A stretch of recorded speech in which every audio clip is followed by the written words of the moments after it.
le chômage partiel, dont l'idée est de réduire temporairement le temps de travail d'un salarié et en lui versant une indemnité horaire de à peu près 70% pour laquelle la société sera indemnisée.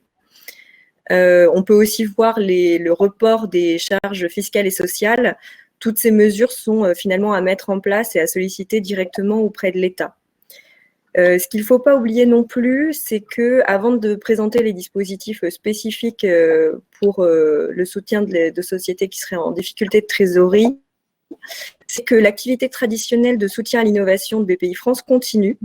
Alors, on continue à accompagner des sociétés qui engagent des programmes de R&D.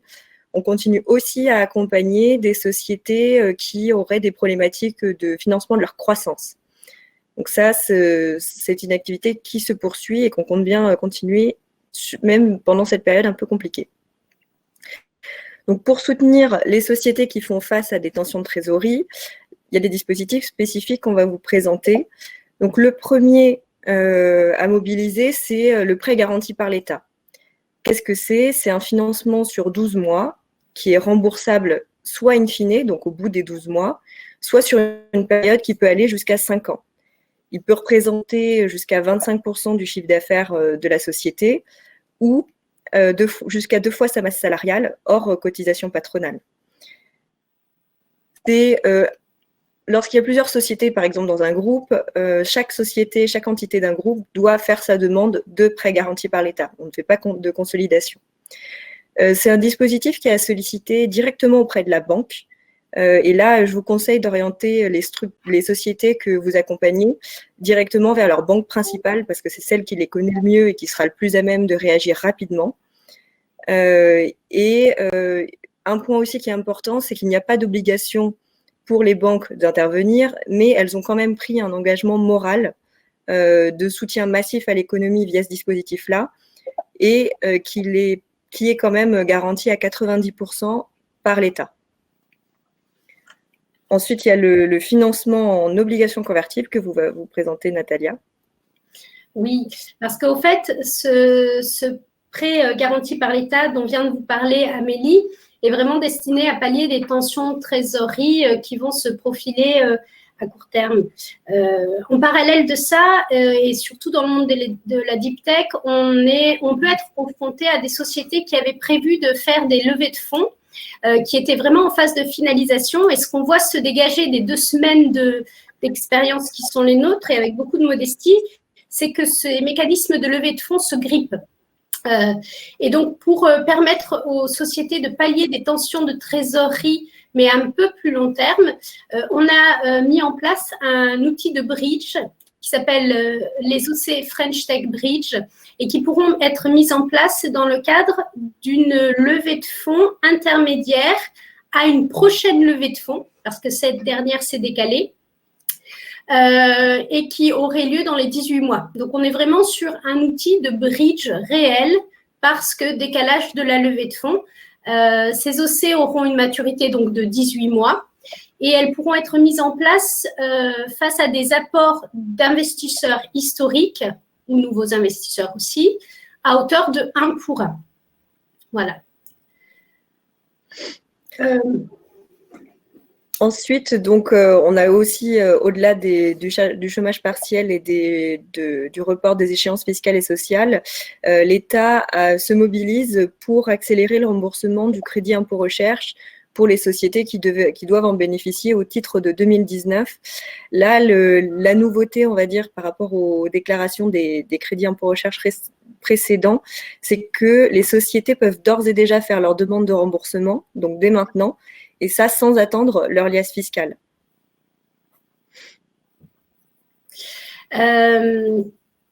Du coup, parmi les autres dispositifs que nous avons mis en place assez rapidement chez BPI France et qui complètent du coup ces outils BPI France et aussi nationaux, on a pu négocier avec le SGPI qui gère les dotations du PIA 3 l'autorisation d'avancer, de faire des versements accélérés pour les aides à l'innovation qui sont financées dans le cadre du PIA 3 au niveau du siège de BPI France. On parle bien là des dispositifs de type pour les entreprises PSPC, concours d'innovation. Et on exclut, pour ceux qui connaîtraient ces dispositifs, les PIA régionaux, qui ne rentrent pas dans cette mesure de versement accéléré des tranches intermédiaires d'aide à la R&D pour les entreprises qui en bénéficient. Gardez à l'esprit que les sociétés que vous accompagnez ont besoin d'énormément échanger et qu'aujourd'hui, le point de contact des entrepreneurs, c'est leur chargé d'affaires, et je laisse Amélie en dire un peu plus. Oui, effectivement, le point de contact privilégié chez nous, donc c'est en fait, soit la société n'a jamais eu de contact avec nous, et là, dans ce cas-là, elle peut nous contacter via un formulaire en ligne sur notre site internet qui est accessible depuis notre première page et qui lui permet de nous donner des éléments assez simples pour être contacté par la bonne équipe, puisque vous savez que nous sommes régionalisés, et la personne qui sera en charge de sa thématique.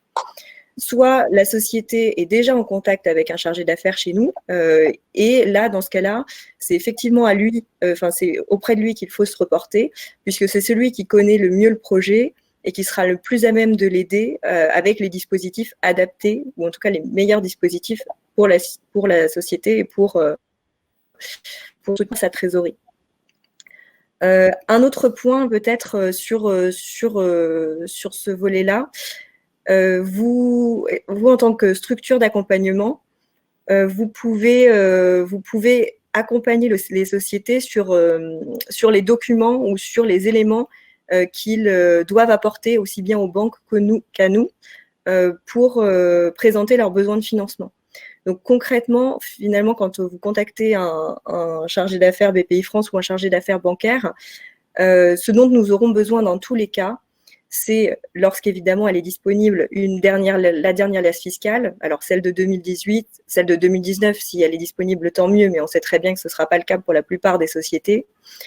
On leur demandera aussi un plan de trésorerie actualisé, puisque l'objectif, c'est de bien comprendre en fait quels sont les besoins en trésorerie de la part pour survivre sur les prochains mois.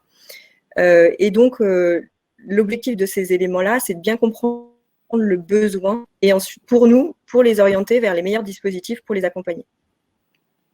Je vois qu'il y a plein de questions, on y répondra juste à l'issue de cette présentation.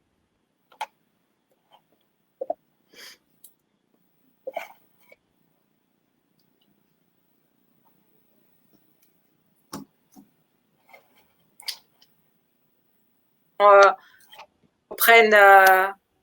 remonte un peu et qu'on reprenne les questions. Très bien. Alors, on les prend maintenant? Oui. Allons-y. Alors, la garantie de l'État ira-t-elle au-delà des 12 mois? Alors oui, la garantie de l'État s'applique aussi bien sur les 12 premiers mois que sur les années suivantes, sur les potentielles 5 années d'échéance suivantes. Donc, quand on parle du chiffre d'affaires annuel, 25% du chiffre d'affaires, s'agit-il du chiffre d'affaires TTC? Non, il s'agira du chiffre d'affaires hors taxe tel qu'il figure sur la dernière liasse fiscale, donc 2018, ou projet de liasse 2019. Comment justifier la levée de fonds intermédiaire? Je prends le point et je laisserai Amélie éventuellement compléter. L'outil d'obligation convertible pour financer un bridge entre deux levées de fonds a vraiment été créé comme un bridge et en aucun cas comme un remplacement de levée de fonds qui va venir financer une stratégie traditionnelle de R&D. Comment la qualifie-t-on, cette levée de fonds d'intermédiaire? C'est vraiment est-ce que la société, grâce à ce bridge, sera à même d'atteindre des métriques et des livrables qui lui permettront de relever des fonds dans une durée dans une échéance qui sera compatible avec la maturité de cette OC, donc dans les 18 mois. Cette OC ne préjuge pas du tout d'une conversion en capital de la part de BPI France. C'est vraiment une obligation qui sera dans la plupart des cas remboursée in fine, au bout de 18 mois. Donc, on évaluera la capacité de la société, grâce à ce bridge, de relever des fonds dans les 18 mois. Ok, donc ça veut dire pas besoin de Et concrètement, on échangera aussi avec… Pardon, Amélie. Globalement, on va échanger avec les investisseurs pour comprendre, parce que ce seront les historiques en réalité qui feront ces bridges en investissement. Donc, on va certainement échanger avec les investisseurs pour comprendre combien, enfin pour articuler un montant qui soit cohérent avec le besoin de financement de la société, effectivement, sur les 18 prochains mois. Ça, c'est un élément important, le fait d'embarquer les investisseurs historiques de la société dans l'accompagnement de la société concernée. Oui. Le PGE, ça peut concerner plusieurs banques. Là, on a répondu. Quid des sociétés qui ont beaucoup de R&D, mais pas de chiffre d'affaires ni de masse salariale? Alors, peut-être, peut-on juste préciser un point sur les demandes sur le PGE, Amélie, je te laisse. Parce qu'effectivement, j'ai vu la question un peu plus bas. Pour les pools bancaires, en fait, chaque banque est sollicitée au prorata de sa participation au pool.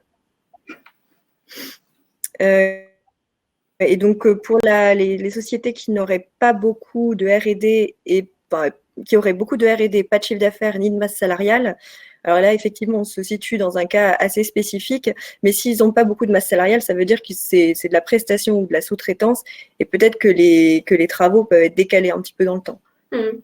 Et on s'appuiera encore une fois sur le fameux triptyque, l'adaptation de la stratégie du dirigeant à cette situation, en collaboration avec ses investisseurs, puisqu'une entreprise qui serait une structure dite virtuelle, c'est pas un joli mot, mais c'est comme ça qu'on appelle ça, c'est comme ça qu'on les appelle, pourrait faire appel à ses investisseurs historiques pour venir passer cette phase difficile. Et dans le cadre d'un programme de R&D traditionnel, il pourrait bénéficier d'une aide à la R&D qui concernera ce programme de R&D, s'il n'est pas remis en cause par la crise Covid-19. Comment on calcule la masse salariale? Alors, il y a une question sur l'intégration dans la masse salariale des dirigeants qui ne se payaient pas jusqu'à présent et qui prévoyaient de se payer d'ores et déjà, et plus largement, comment on gère des situations pour le calcul de la masse salariale où il y a eu une forte évolution finalement entre 2019 et 2020. Alors, je vais me permettre de commencer à répondre et je laisserai Amélie compléter la réponse. Cette règle des 2 fois la masse salariale est un maximum qui peut être octroyé dans le cadre du dispositif de garantie de l'État qui a été créé comme une aide d'État déléguée aux banques. Ce n'est en aucun cas ce qui sera attribué aux entreprises. Ce qui sera décidé en termes de montant par les banquiers, ça sera le besoin calculé pour pallier la baisse d'activité liée à Covid-19. Donc, ce montant est important comme maximum, mais il ne sera pas forcément tout le temps octroyé par les banques. On est sur quelque chose de très automatique. 300 milliards d'euros vont pouvoir être mis à disposition des entreprises de tout type, traditionnelles, mais aussi innovantes. Et donc, on est sur des règles qui se veulent assez carrées pour pouvoir être suivies en masse. Et donc, on est bien sur la masse salariale telle que déclarée sur l'alias fiscale, la dernière disponible, donc 2018, le cas échéant 2019, ou des comptes certifiés 2019, mais pas encore déposés au greffe. Amélie, si tu veux compléter. Amélie a été déconnectée. Oui, elle a dû avoir un petit problème. Très concrètement à la question de Fabrice Hubert, si des dirigeants prévoyaient de se rémunérer sur 2020, mais qu'ils ne l'étaient pas en 2019, le plafond maximum de PGE n'intégrera pas leur rémunération. Et pour ceux qui avaient des gros recrutements à venir en 2020, c'est pareil. Donc, soit ils ont été stoppés, puisque de toute façon, le monde étant à 60% confinés, ils n'ont pas pu recruter leurs collaborateurs. Et puis, de toute façon, s'ils n'étaient pas là au 31 décembre 2019, ils ne rentreront pas dans l'assiette maximum décidable, mais qui ne sera peut-être pas celle décidée par la banque. Alors, on revient sur les OC. Quelle rémunération pour les OC et jusqu'à quel montant? Alors, le montant des OC le coupon adossé aux OC est un coupon de 7%, comme toutes les OC. Les montants qui sont envisageables vont de 100 000 € à théoriquement 5 millions d'euros, ce qui sera rarement atteint, mais voilà, la rémunération, c'est 7%. Et pour des tickets allant de 100 000 € à 5 millions d'euros. Alors, donc là, il y a des questions, on les a déjà posées. Mesures pour les startups qui ne génèrent pas encore, on a répondu. Oui. Remboursement accéléré du CIR. Une idée des délais. Moi, je n'ai pas d'informations sur. Je ne sais pas si Natalia, Amélie. Amélie, tu es revenue. Est-ce qu'on a aujourd'hui des données sur les remboursements accélérés du CIR qui sont à demander auprès de leur SIE? Donc, je vois que Xavier nous dit, Xavier Apolinarski, sous 15 jours en ce moment. Donc, effectivement, il faut l'envoyer tout de suite. Voilà. Il faut l'envoyer tout de suite au SIE. Au SIE de l'entreprise et on n'est pas obligé d'avoir une liasse fiscale déposée au greffe pour faire cette demande de versement anticipé de CIR.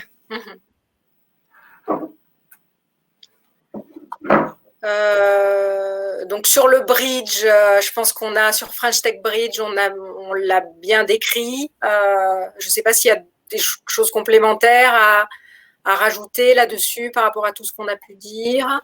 Alors, même question, suite déclaration de Cédrico, une entreprise en difficulté selon l'EU, comme la plupart des startups, quel est le dispositif proposé, via quel circuit? Oui, cette question de l'entreprise des en difficulté. Alors, si je me lance sur cette première réponse et je laisserai Amélie, si elle est reconnectée à nous, compléter. Il est vrai que le dispositif, enfin les entreprises en difficulté définies par l'Union européenne, leur accompagnement est défini par un cadre d'aide d'État spécifique. Et donc, elles sont en général pas ciblées par les dispositifs traditionnels. Ça sera le cas évidemment pour les dispositifs de soutien à la R&D qui gardent leur particularité. Le PGE est aussi normalement un dispositif qui ne pourra pas financer les entreprises en difficulté. Et les garanties des prêts bancaires traditionnels excluent aussi ces entreprises. Alors, dit comme ça, ça peut être perçu comme assez négatif. N'oubliez jamais qu'on est sur un triptyque. Une entreprise en difficulté pourra demander à ses actionnaires de faire des apports en fonds propres pour sortir de cette définition des fonds propres inférieurs à la moitié du capital social. Certaines plus structurées pourront aussi convoquer des AG pour incorporer leurs pertes ou leur report à nouveau à la ligne prime d'émission ou capital social. Ce sont des montages réglementaires qui se font. Vos comptables ou CAC sont très au fait de ces dispositifs et vous permettent de ce fait de sortir de ce statut et de pouvoir ensuite envisager d'avoir accès aux dispositifs d'accompagnement. Mais voilà, le fameux triptyque sera la clé de l'accompagnement des entreprises aujourd'hui. Alors, donc, quelles conditions pour les OC on a répondu. Pour le bridge, si la banque de la start-up est frileuse, comment faire pour la motiver? Donc, si les autres financeurs ne sont pas très motivés, les investisseurs qui sont déjà présents? Alors, une start-up aura forcément, et on est entre spécialistes du monde de la deep tech, aura forcément du mal à accompagner une entreprise start-up dans la mesure où on n'est pas tout à fait dans le scope de ce que font les banquiers traditionnellement. Il faut aujourd'hui réaliser que ce dispositif de PGE qui a été créé est un dispositif jamais créé avant. Hein. Il a été notifié à l'Union européenne spécifiquement parce qu'il est vraiment très, très, très intéressant puisqu'une banque pourra prêter en se couvrant à 90% en termes de risque à une société start-up. Donc, de fait, les banques vont être un peu plus enclins à prendre du risque. Les banquiers seront un peu plus enclins à prendre du risque. Comme toujours, le triptyque, c'est ma marotte.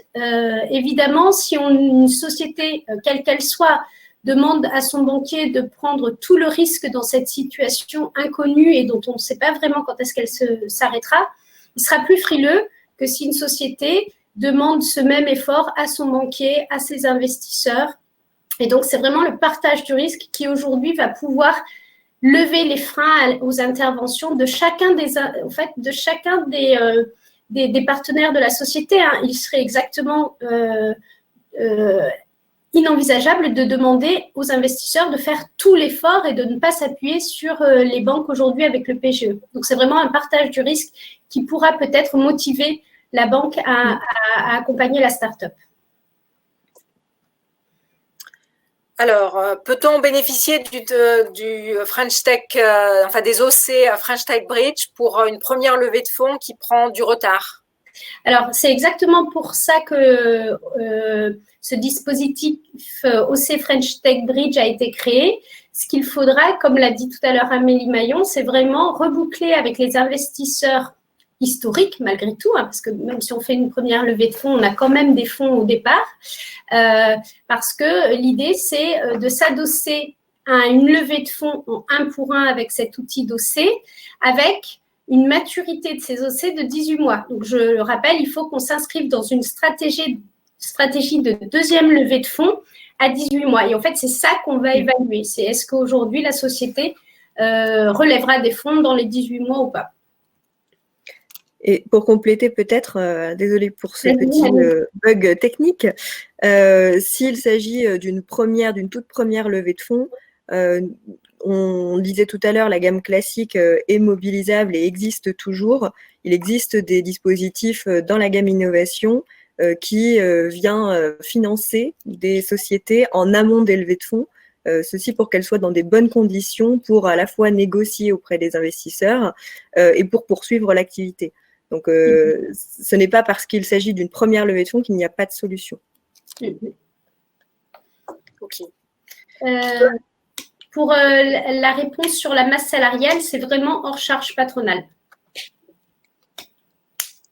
Donc, sur les délais, on en a parlé. Avez-vous reçu des informations sur les délais de traitement? Donc, on le disait, hein, c'est une quinzaine de jours. Le bridge s'applique-t-il si l'investisseur de la levée de fonds intermédiaire est l'État via la Caisse des dépôts? Non, alors c'est vrai que c'est une particularité de ce dispositif et c'est bien pour ça que les autres dispositifs traditionnels d'accompagnement des sociétés start-up continuent à exister et seront nécessaires.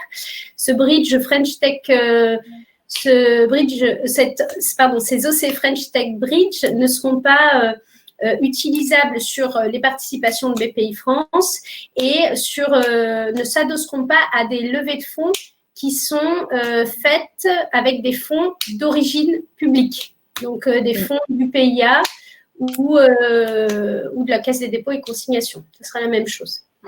On utilisera de préférence à ce moment-là nos outils traditionnels qui sont des prêts d'amorçage qui viennent consolider une levée de fonds et qui se mettent en place en parallèle de la levée de fonds.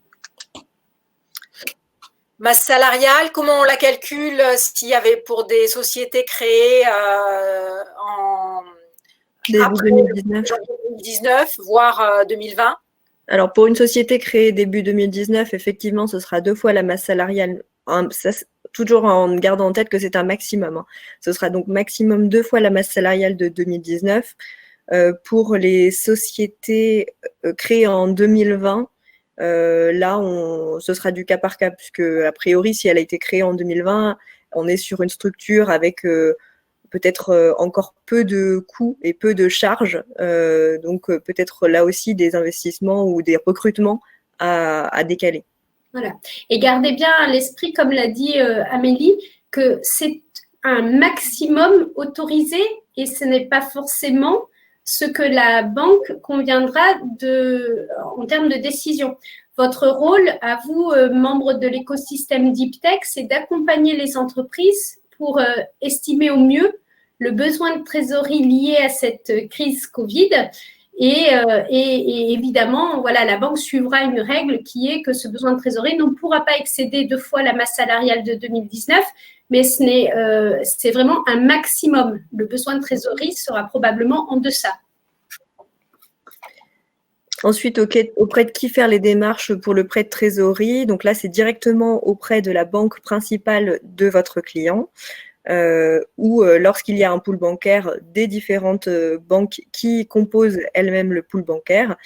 Et les conditions d'éligibilité, on en a un petit peu parlé, hein, c'est ne pas être une entreprise en difficulté au sens européen, pouvoir présenter un petit peu de chiffre d'affaires, un petit peu de masse salariale pour pouvoir calculer finalement les plafonds d'éligibilité.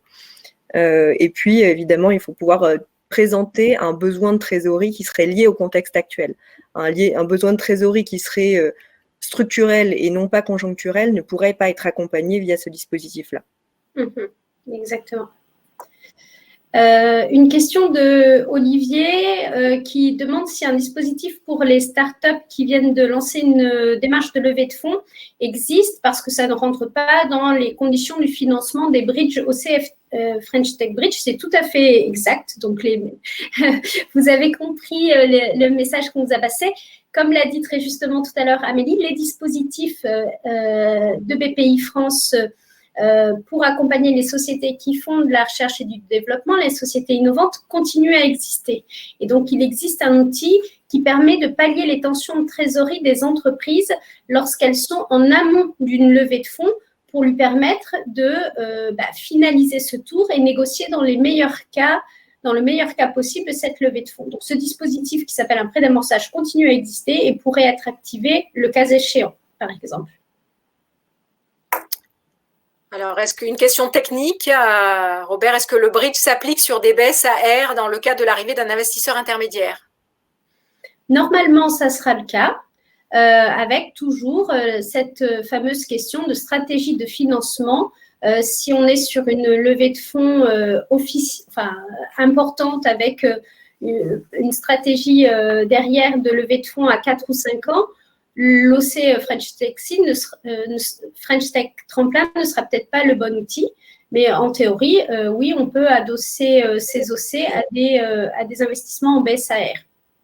Alors peut-être aussi pour préciser, en fait, ce dispositif, il est encore en définition, tous les contours précis ne sont pas encore définis. Donc typiquement, là, on pense que le bridge pourra se faire à côté de BSAR, à côté d'obligations convertibles, à côté d'equity que pourraient proposer les investisseurs historiques. Maintenant, ce sera précisé dans les prochains jours. Alors, peut-on solliciter les OC si la levée est en finalisation? Lorsque ce produit sera en effet disponible, donc dans les prochains jours, on pourra demander des OC. En revanche, les OC seront mises en place une fois la levée réalisée. Elles seront concomitantes aux apports d'investisseurs.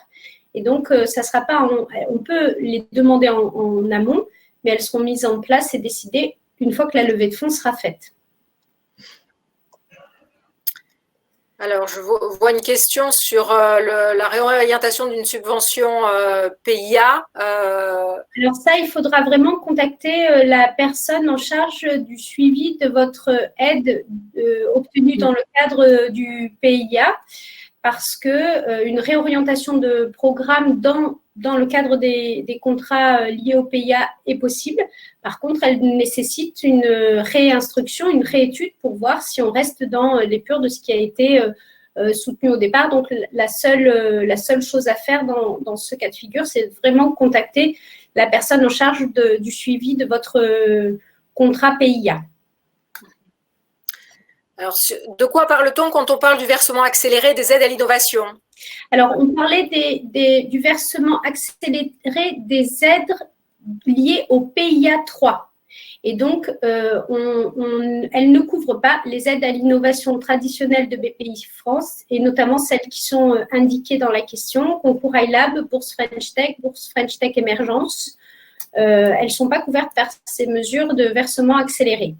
En revanche, comme tout programme de R&D, lorsque vous avez atteint votre objectif technique et que vous pouvez demander le versement du solde parce que vous avez atteint votre objectif technique.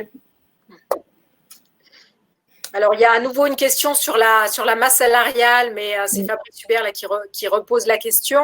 Peut-être rappeler que le montant du prêt garanti par l'État, il est lié à l'évaluation du besoin de trésorerie. Donc, c'est par là qu'il faut commencer.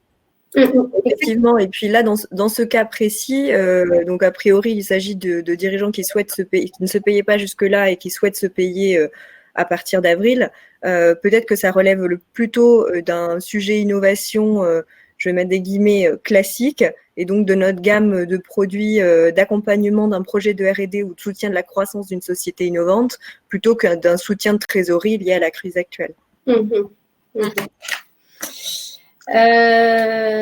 Donc, Cédric posait une question sur les startups en cours de création qui n'ont pas encore de CA. Est-ce qu'un de ces dispositifs peut s'appliquer? Alors, une société qui serait en création et qui va mener un programme de recherche et développement parce qu'elle a les moyens de le faire, sera accompagnée avec les outils traditionnels du soutien à l'innovation. Les questions qui sont posées en nombre sur le PGE, en effet, concernent certaines sociétés qui seront confrontées à des difficultés de trésorerie liées à cette crise Covid. Mais les sociétés qui continueront à faire de la recherche et du développement pourront être accompagnées dès lors qu'elles ont les moyens de faire leur programme de recherche et développement. Alors, un des critères pour le PGE est d'être accompagné par une structure. Alors, ça, effectivement, c'est pour bénéficier du critère appliqué aux sociétés innovantes, qui est celui de 2 fois la masse salariale. Alors, dans ce cas-là, donc, les sociétés qui sont considérées comme innovantes sont les sociétés ayant bénéficié d'une aide à l'innovation, et vous trouverez toute la liste, elle est disponible en ligne, ou ayant été accompagnées par certaines structures, incubateurs, accélérateurs ou fonds. Dans ce cas-là, si il s'agit d'un fonds, je pense que le PV d'AG permet d'attester d'un accompagnement de cette structure-là. Et ensuite, incubateur, accélérateur, puisqu'on parle d'un accompagnement passé, effectivement, normalement, ces documents sont déjà disponibles et l'entrepreneur est capable de nous les fournir.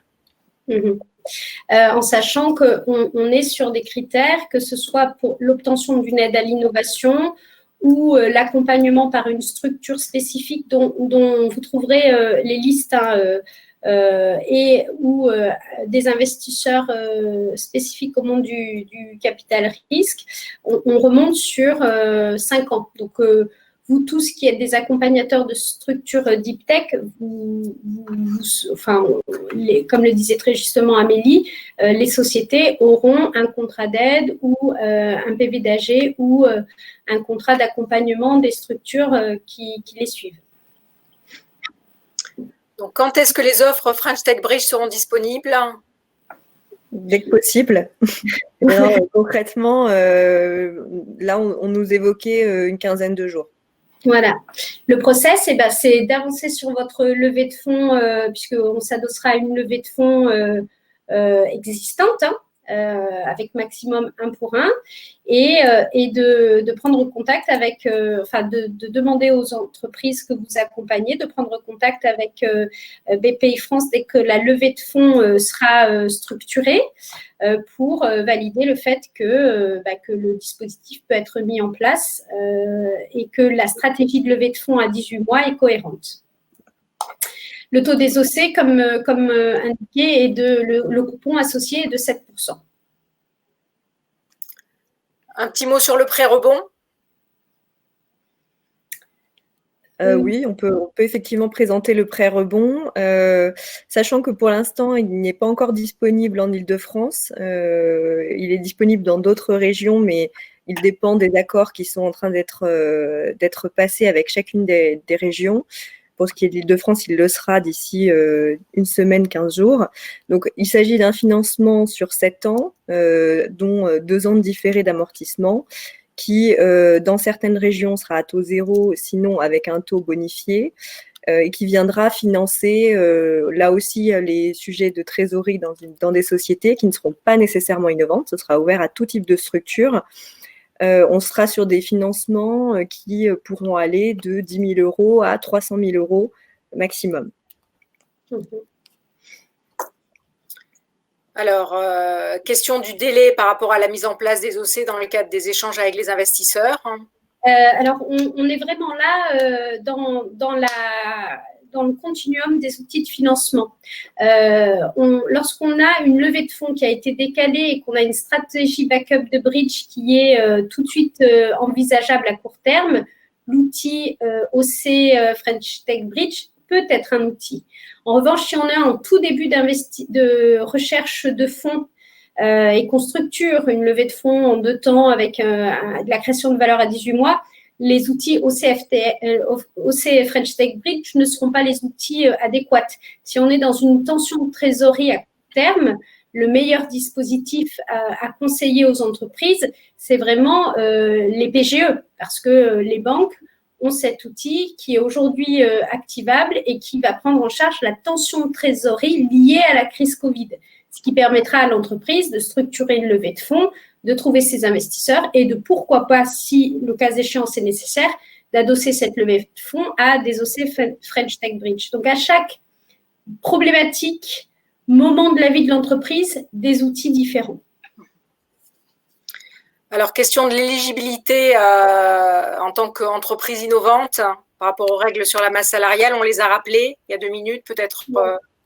Donc, évidemment, il n'y a pas de vieille, jeune ou jeune vieille start-up. On définit une société innovante, puisque c'est en fait les PGE mises en place par les banques s'adressent aux sociétés innovantes par rapport au fait qu'elles aient obtenu soit une aide à l'innovation, soit qu'elles aient été accompagnées par un certain nombre de structures, soit qu'elles aient pour investisseurs des investisseurs de capital risque, pareil, dont une liste pourra vous être transmise et qui est consultable. Alors, conditions pour les OC, les mêmes que French Tech Seed, ce sont les mêmes. Ouais, sauf qu'on n'est pas sur un dispositif qui nécessitera d'être labellisé par des apporteurs d'affaires. On s'affranchit de cette condition puisqu'on s'adresse non pas que à des entreprises deep tech ou à très forte intensité technologique, mais à des entreprises qui auraient des levées de fonds qui se seraient annulées, même si on reste quand même dans aujourd'hui un scope très deep tech. On est là autour de l'écosystème de la deep tech, on reste quand même sur un scope assez technologique. Le sujet des fonds propres négatifs sur vis-à-vis des PGE. Je réponds, les PGE ne sont pas aujourd'hui ouverts aux entreprises dites en difficulté. Donc, celles qui ont des fonds propres négatifs sont considérées en difficulté d'après la définition de l'Union européenne. Ok. Alors, Alban posait une question sur le remboursement systématique des OC et le trop proposé sur 18 mois. Donc, on est bien sur des outils d'obligation avec un remboursement in fine à 18 mois et avec un coupon de 7%. Donc, il y aura peut-être des cas où des conversions seront envisagées, mais ça sera très exceptionnel. On est plutôt sur un outil d'obligation qui sera à rembourser à 18 mois in fine. Ok, sur Startup créé en 2019, sans liasse disponible, les comptes certifiés suffisent là-dessus? Alors ça, on en a déjà un petit peu parlé. Globalement, si la société a été créée en 2019, a priori, elle aura une structure de coût assez légère, donc les besoins de trésorerie pourront éventuellement être palliés par le PGE. Et effectivement, une attestation de l'expert comptable, aussi bien sur la masse salariale que sur le chiffre d'affaires, peuvent être proposées aux banques pour mettre en place le PGE. Et ensuite, s'il s'agit d'un projet plutôt de R&D ou de croissance, là, on peut tout à fait accompagner le projet avec la gamme classique. Alors, pour PGE, taux d'intérêt après 12 mois? Alors, le PGE est un produit mis en place par les différents réseaux bancaires. Et donc, c'est un produit qui est construit en 2 temps. Hein. C'est un crédit fait sur 12 mois qui, au bout de 12 mois, pourra être transformé à la demande de l'entreprise qui en bénéficie sur du moyen long terme, donc jusqu'à 5 ans supplémentaires. Du coup, les banques définiront les taux qu'elles appliqueront lors de la transformation du crédit sur 1 an en crédit moyen long terme. Donc, il n'y a pas de aujourd'hui, on ne sait pas quelles sont les pratiques, on ne connaît pas et on ne saura pas quelles sont les pratiques que les banques vont mettre en place dans la foulée, quoi. Donc, pour une start-up n'ayant pas encore levé de fonds, donc sans investisseur historique, mais qui prévoit son premier closing dans les mois à venir, quel niveau de preuve est attendu de la BPI pour activer les OC? Alors, donc comme je vous l'ai dit, les OC French Tech Bridge seront activés dans le cadre d'une stratégie de levée de fonds en plusieurs temps, puisque la maturité des OC est de 18 mois. Donc, je vous conseille, membres de l'écosystème Deep Tech, d'engager vraiment vos sociétés à avancer sur leur levée de fonds pour ensuite pouvoir venir nous demander d'adosser à cette levée de fonds des OC complémentaires. On n'est pas sur des outils. J'ai l'impression que les questions qui sont posées vous laisseraient penser qu'on est des outils en avance de phase d'une levée de fonds. On est vraiment sur des outils concomitants à une levée de fonds bridge. Et donc, pour que les entreprises que vous accompagnez puissent bénéficier d'OC, il faut qu'elles aient avancé sur leur levée de fonds et qu'elles soient structurées, quoi. Enfin, qu'elle soit structurée et que la levée de fonds que le PV d'AG soit passé et que voilà, enfin, qu'on soit avancé. On n'est pas dans un outil qui est en avance de phase de la levée de fonds. Et donc, ce que vous avez dit un certain nombre de fois, Natalia et Amélie, c'est qu'il y a d'autres outils lorsqu'on est plus en amont qui existent. Et donc, il faut chercher ces outils-là. Donc ça, la question a déjà été évoquée. Attends. Alors, la question suivante sur les modalités d'obtention et les conditions de l'aide d'État des 1 500 € annoncés. Donc là, on parle finalement du fonds de solidarité qui a été mis en place et qui est abondé à la fois par l'État et par les régions pour soutenir les artisans, commerçants et petites entreprises. Donc là, il s'agit en fait de faire une demande auprès de l'État pour obtenir cette subvention, ou en tout cas cette aide. Il faut être une petite entreprise, donc avoir moins de 10 salariés et pouvoir justifier d'une baisse de chiffre d'affaires entre février et mars de 50%. Oui, ça a été baissé à 50%. Pas de PGE possible pour les startups de moins de 1 an, si, me semble. Si. Oui. Sur le critère de la masse salariale, admettons qu'on ait une société qui soit créée mi-2019, donc qui peut justifier de 6 mois de masse salariale. Dans ce cas-là, ce sera calculé effectivement de 2 manières, en fonction évidemment dans un premier temps de son besoin, et ensuite le maximum ce sera là en l'occurrence 4 fois la masse salariale constatée sur les 6 mois. Voilà. Il y a une question de Julien Maître qui complétait ou qui est la même que celle de Robert Marino. Qu'en est-il du taux d'intérêt après 12 mois, sachant que l'État a demandé aux banques de ne pas dégager de marge et que certaines disent qu'il sera en dessous du taux d'usure. Donc, en effet, le PGE est vraiment un dispositif d'aide d'État délégué aux banques. Donc, cette première année de crédit couvert à 90% au risque se fait à un taux qui sera très bas, puisque c'est le coût de la garantie, le coût du risque sur les 10% de risque restants et éventuellement le coût de refinancement de la banque. Donc, peut-être en dessous du taux d'usure, qui est un taux, si vous voulez, défini comme un temps plancher par le système bancaire, mais on a le droit, les banques ont le droit, puisque c'est une aide d'État déléguée aux banques. On est en dehors d'un système bancaire traditionnel. Post-12 mois, on aura encore une garantie de l'État, comme on vous l'a dit un petit peu plus tôt lors des questions. Et par contre, on ne sait pas quel sera le taux que les banques pratiqueront lors de la transformation du court terme en moyen long terme. Et on ne peut pas savoir parce que ça dépendra de chaque banque, à vrai dire. Donc, ça fait écho à la question d'Arnaud Cochin. Aujourd'hui, on ne sait pas si un encadrement du taux bancaire sera appliqué pendant la période d'amortissement. Question sur ILAB. Est-il possible de débloquer les versements intermédiaires de la subvention sans justificatif de dépenses? Non. Non, hein? Non. En fait, si la société a réalisé les dépenses et elle peut tout en avance de phase par rapport à son calendrier, elle peut tout à fait demander le versement du solde intermédiaire. Ça, il n'y a aucun problème. En revanche, si elle ne les a pas du tout réalisés, là, ce ne sera pas possible. Alors, Fabrice Hubert nous dit « Rien pour les vraies startups sans gros crédit accordé et sans rémunération due ou des dirigeants ». Alors là, je reviens encore sur le point de tout à l'heure, c'est-à-dire qu'aujourd'hui, nous avons toujours l'activité de soutien à l'innovation, entre guillemets, classique, c'est-à-dire que sur une vraie start-up sans gros crédit et sans rémunération due ou des dirigeants, moi, la question que je vais poser, c'est finalement quels sont les besoins en termes de sous-traitance, puisque là, j'ai l'impression qu'effectivement, ce sera pas tellement de la masse salariale, mais quels sont les besoins en termes d'investissement et éventuellement, s'il s'agit de R&D, nous pourrons l'accompagner avec la gamme classique.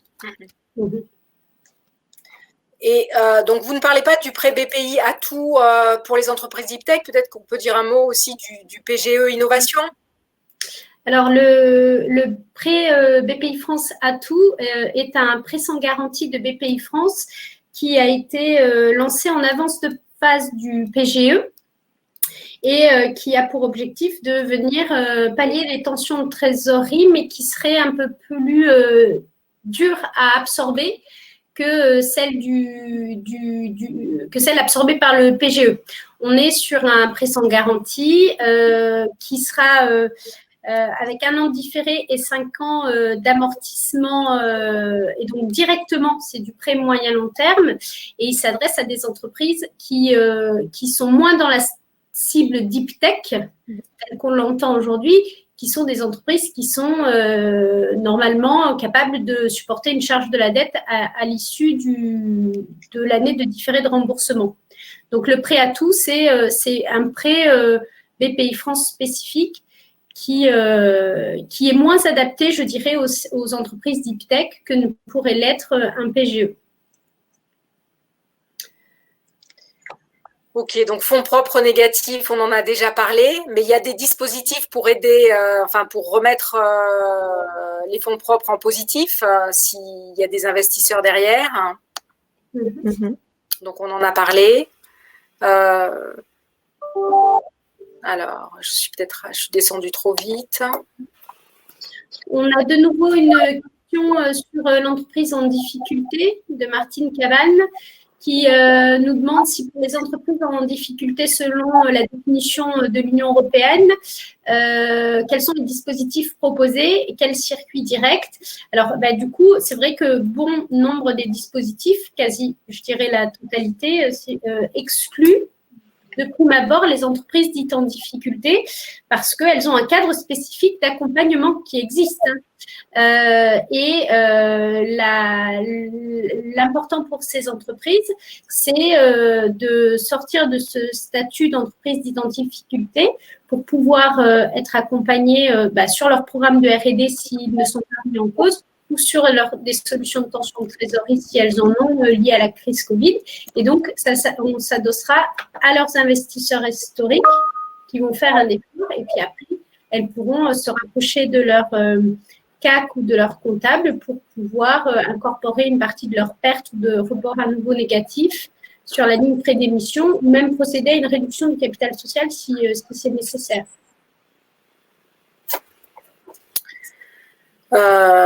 Donc ça, c'est pour le CIR. Est-ce applicable, donc est-ce qu'on peut mobiliser le dispositif d'obligation convertie pour une levée en cours de finalisation? S'il s'agit d'un bridge pour des investisseurs pour soutenir une société pour laquelle une levée de fonds aurait été retardée, oui. S'il s'agit d'une levée de fonds entre guillemets classique qui visait à accompagner la croissance de l'entreprise, là, nous avons d'autres dispositifs qui pourront accompagner la levée de fonds. Donc, ils ne seront pas les autres. Donc là, dans ce cas-là, toujours se rapprocher du délégué, l'équipe d'innovation en direction régionale. Alors, toujours OC 1 pour 1, applicable aux startups qui font leur premier levée de fonds.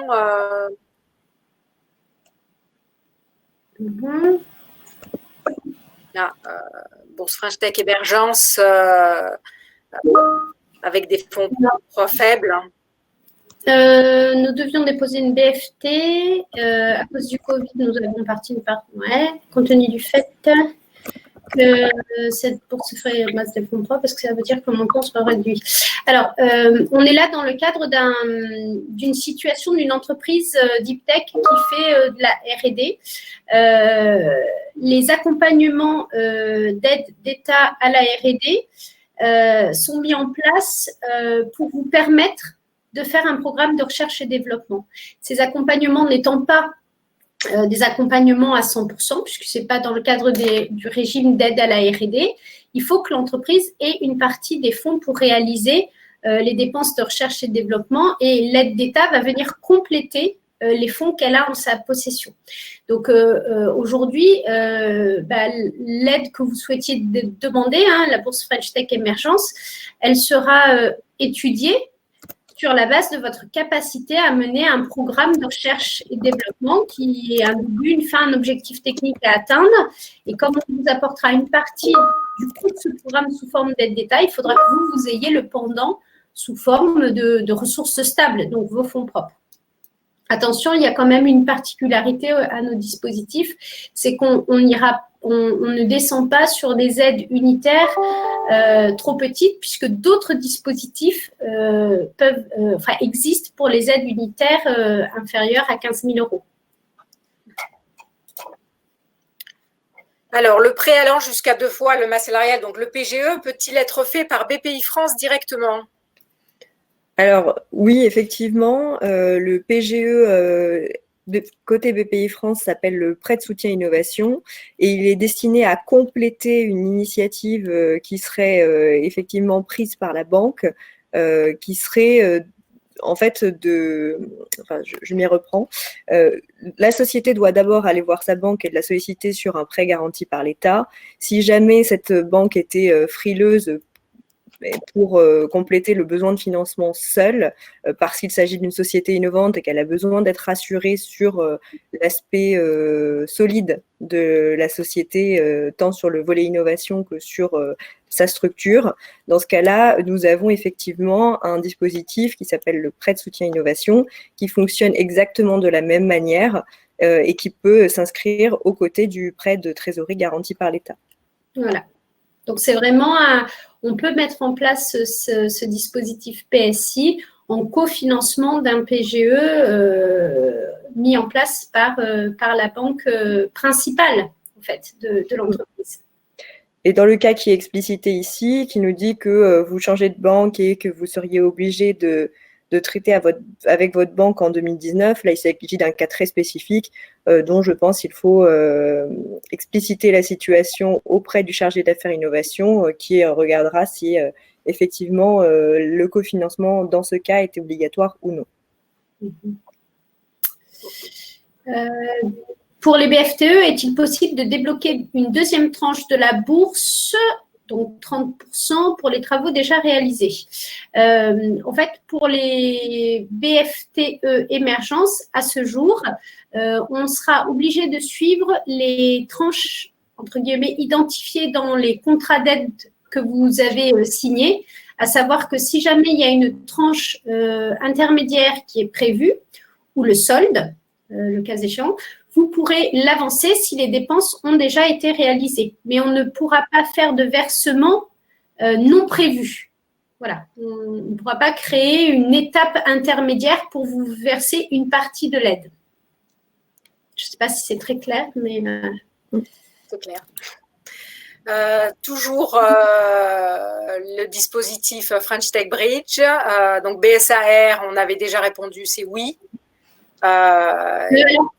Probablement, et comme l'a rappelé très justement Amélie Maillon, il faudra confirmer lorsque le produit sera officiellement lancé. C'est le cas des OC French Tech Seed que vous connaissez en tant que membre de l'écosystème Deep Tech. On peut préjuger que ce sera le cas, mais à confirmer lorsqu'on aura le produit livré.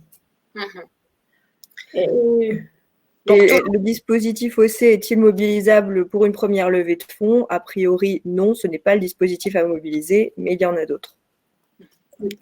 Sur les entreprises en difficulté, donc on a déjà répondu, mais ça, ouais.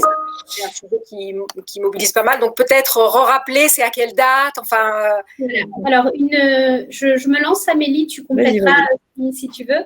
Donc, l'Europe définit une entreprise en difficulté de deux façons. Évidemment, les entreprises en procédure collective, mais aussi les entreprises dont les fonds propres seraient inférieurs au capital social et primes d'émission.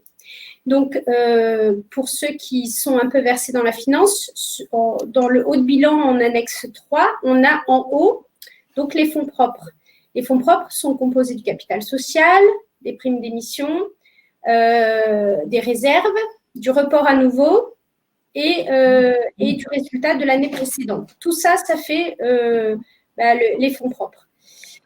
Si jamais vous avez un report à nouveau très négatif, ou un résultat de l'année précédente très négatif, vous pouvez demander à votre comptable ou à votre CAC, sous réserve d'accord de l'AG des actionnaires, de transférer cette ligne à une ligne qui est au-dessus, qui serait la ligne prime d'émission. Mais en général, les startups deep tech n'ont pas de réserve. Ça serait la ligne prime d'émission ou même réduire le capital social. Donc, en fait, le montant des fonds propres reste le même. Mais ce qu'on comprend, c'est que plus on diminue la ligne capital social et prime d'émission, plus on s'éloigne du statut d'entreprise en difficulté. Et donc, je vous engage réellement à expliquer aux entreprises que vous accompagnez que cette démarche peut être envisagée, mais qu'elle se discute uniquement avec leur CAC ou leur comptable. Voilà. C'est quelque chose qu'elles peuvent envisager en convoquant une AG. Et puis sinon, il y a aussi l'augmentation des fonds propres par rapport de ressources stables qui seraient des actions faites par les actionnaires historiques. Alors, fonds propres inférieurs, donc on a déjà répondu à 2 fois le capital social, pas accès aux prêts sous réserve des remarques qu'on a faites précédemment. Alors, y a-t-il un âge de start-up maximum? Non, c'est la même question de ce qui était une entreprise innovante. Mais une question nouvelle, c'est peut-on compléter un PGE avec un prêt rebond BPI France? A priori, oui, ce sont des ressources qui peuvent être mises côte à côte pour financer un besoin donné.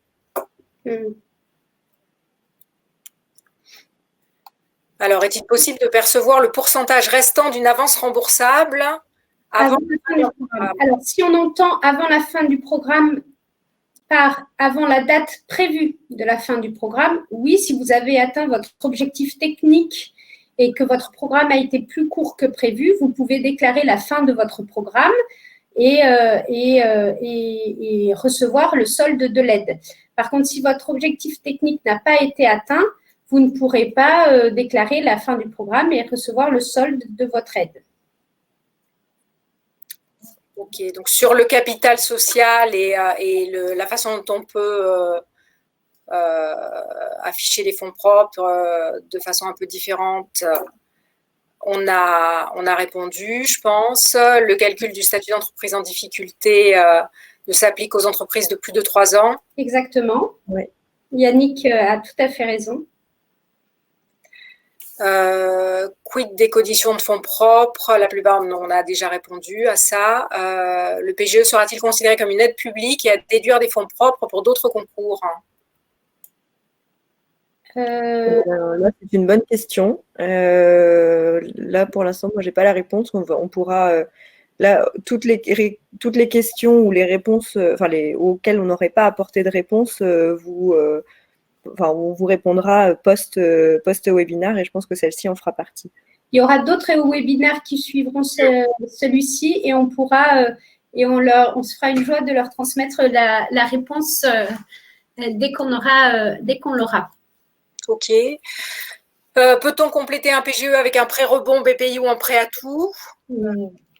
Oui, la question, on a répondu à cette question préalablement. Programmes en cours avec BPI sont-ils compatibles avec une demande de prêt pour une même entreprise?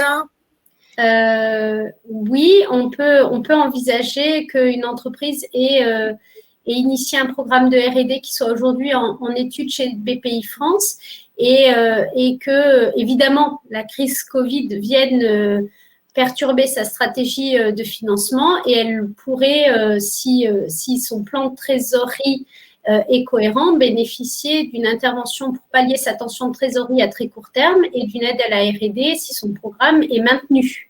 Voilà. N'oubliez pas qu'aujourd'hui, dans cette crise Covid, il y a tous ces dispositifs financiers dont on vous parle et qui seront une pierre qui sera amenée à votre stratégie. Mais il y a aussi, la première chose, c'est redéfinir sa stratégie aujourd'hui. Certains ont des salariés en chômage partiel, donc leurs programmes de R&D vont s'arrêter. D'autres ont levé récemment des fonds et leurs programmes de R&D vont s'accélérer.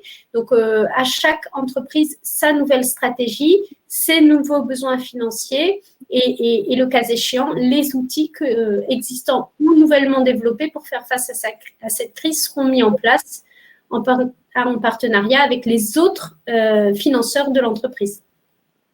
Exactement. Et alors, peut-être pour compléter sur cette vision cumul financement R&D et financement pour soutenir la trésorerie, l'idée de l'échange avec le chargé d'affaires, ce sera de définir l'enveloppe l'enveloppe acceptable pour l'enveloppe de dette acceptable pour l'entreprise. L'objectif n'étant pas de pallier à un problème aujourd'hui ou de repousser un problème qui serait présent aujourd'hui plus tard. C'est-à-dire qu'en fait, il faut bien garder en tête que ce sont des financements pour la plupart remboursables et qu'il y aura des échéances de remboursement qui arriveront tôt ou tard, à 12 mois, à 2 ans, à 3 ans. Et l'objectif, ce n'est pas de se créer des problèmes pour la suite en surendettant une structure qui ne pourrait pas porter la dette. Et ça, c'est très important. PIA3 régionaux, pourquoi les exclure de l'accélération des versements? Les PIA3 sont des ressources gérées par le SGPI et aujourd'hui, leur décision ne va pas dans ce sens. Donc, si jamais cette décision changeait, on vous en informerait. Les avances remboursables octroyées par les SAT, converties en fonds propres lors d'une augmentation de capital, sont prises en compte pour le calcul du 1 pour 1 pour les OC. Alors, comme l'a dit Amélie, on attend aujourd'hui le produit définitif qui est en cours de validation. On avait rappelé que les participations de BPI France seront a priori exclues de ces dispositifs, tout comme les augmentations de capital faites par des ressources, entre guillemets, publiques, et notamment celles liées au PIA3. Puisque du coup, le PIA3 ne peut pas, à travers les SAT, porter une augmentation de capital et s'adosser à lui-même pour faire des OC French Tech Bridge.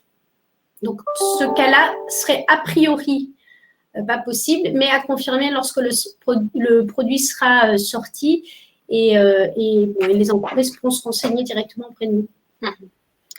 Donc, une start-up doit-elle justifier auprès de sa banque qu'elle est deep tech pour bénéficier du prêt de trésorerie? Non.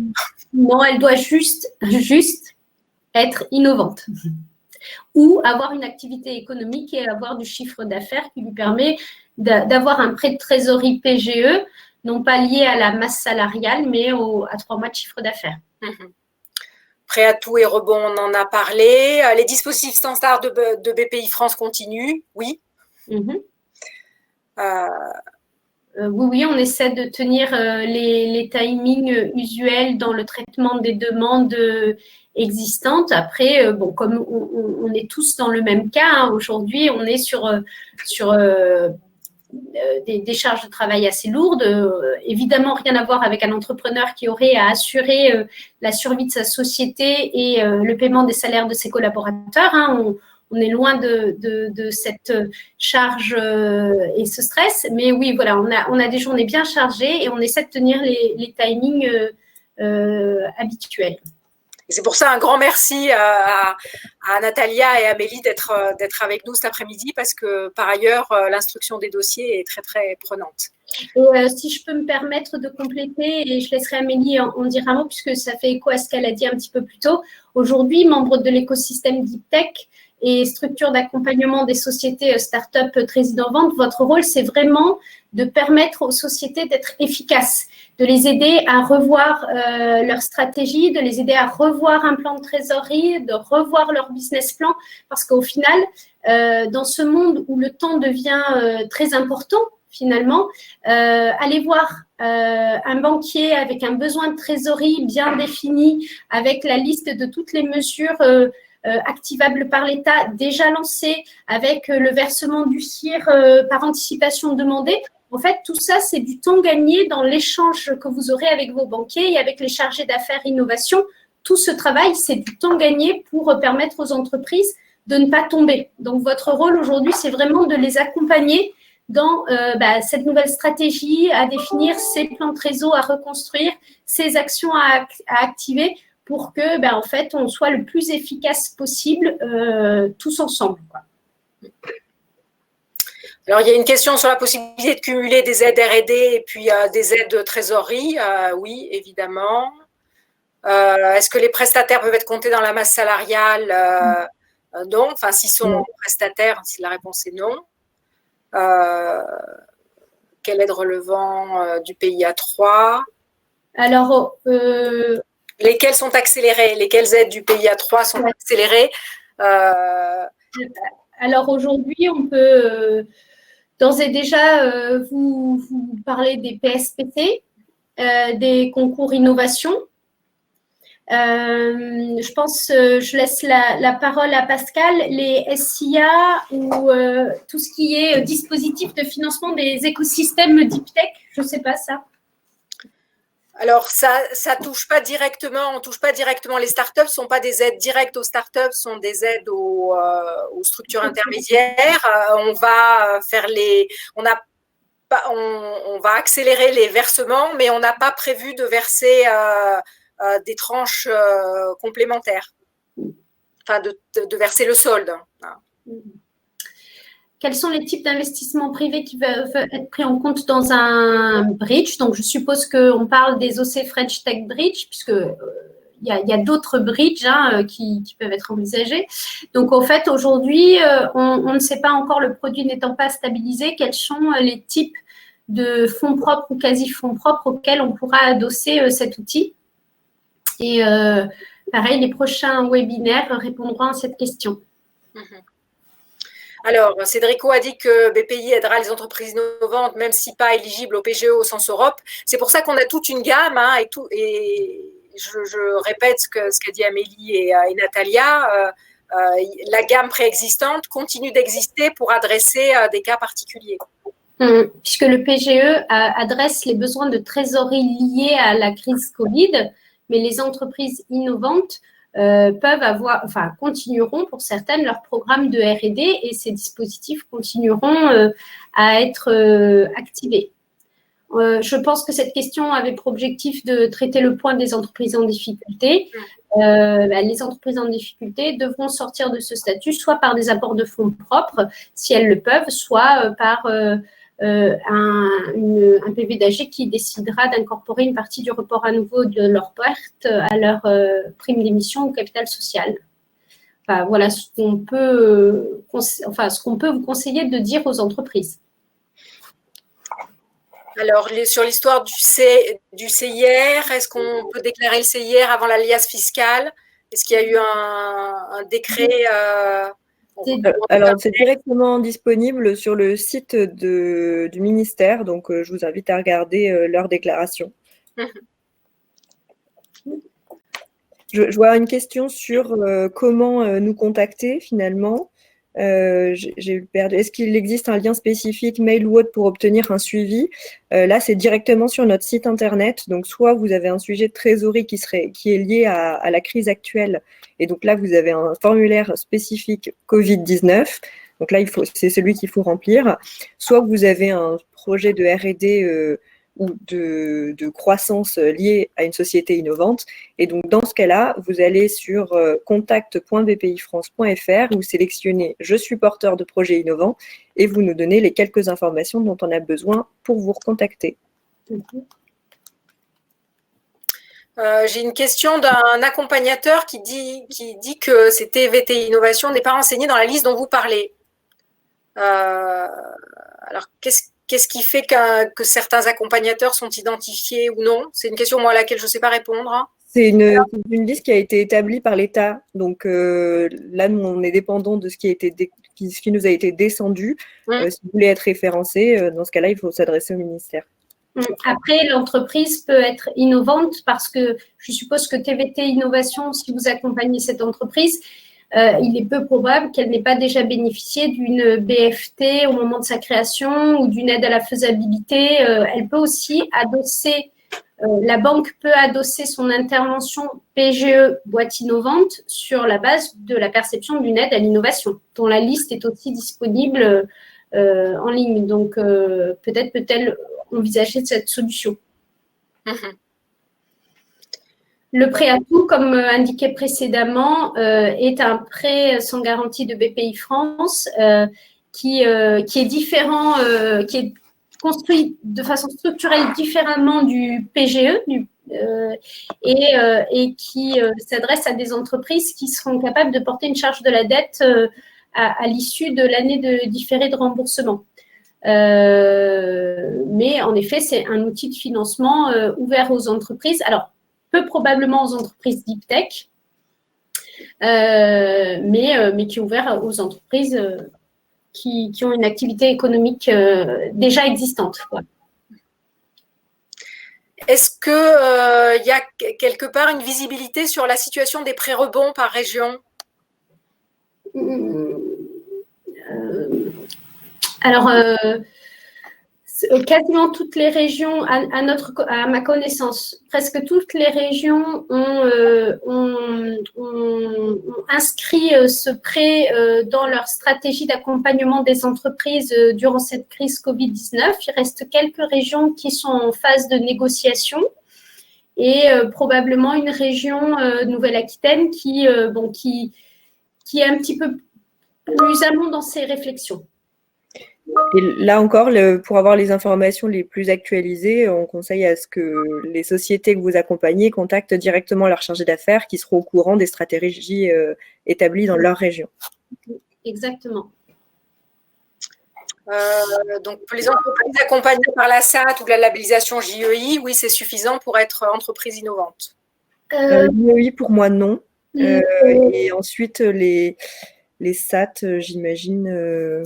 Si elles ont des incubateurs, je pense, si elles ont des incubateurs qui sont listés dans la liste de l'État, ça sera le cas. Et puis sinon, n'oubliez jamais qu'une entreprise qui aurait bénéficié d'une BFT serait éligible. Donc, on est assez. Enfin, les banques ont quand même des possibilités assez larges de pouvoir accompagner des entreprises sur ce critère d'innovation. On arrive vers la fin des questions. Oui. On est déjà ensemble depuis 1h20. Oui, parce qu'on voit au fur et à mesure, là, c'est des questions auxquelles on a répondu, puisqu'on a une demi-heure de retard par rapport aux questions, si l'on peut dire, là, puisque je suis sur des questions qui ont été posées à 14h50 et on est déjà à 15h20. J'essaye de voir s'il y a de nouvelles questions, des questions qu'on n'aurait pas traitées. Et de toute manière, les questions qu'on n'aurait pas adressées, comme celle à laquelle on n'a pas pu répondre un petit peu plus tôt, vous aurez les réponses à l'issue de ce webinaire. Dans la journée, on vous transmettra les informations. Oui, oui. Puis n'hésitez pas, de toute façon, à remonter vos questions vis-à-vis de nous.